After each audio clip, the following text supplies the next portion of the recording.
Hi guys! Ipapakita ko sa inyo guys ang ating puno na namumungo ng yelo. Ito po ay vitamin C. So guys, sa mga gustong kumuha nito, maaari lamang po mag-PM. Kasi ako guys, wala talaga ako nitong, hindi ako marunong magnguha ng mga ganitong mga bunga. So ayan. So ayan guys ha. PM lang po kayo kung gusto niyo ito guys. Mahal ito guys sa ano?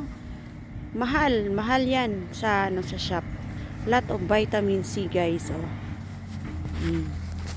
Sa mga gustong kumuha nito at ayaw nang bumili sa mga shop.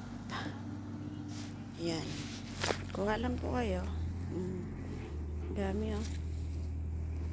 Daming bunga. Mahal yan pag binili mo sa shop. Sobrang mahal. Ang isang bote niyan umaabot siguro ng 5 euro. Depende sa ano.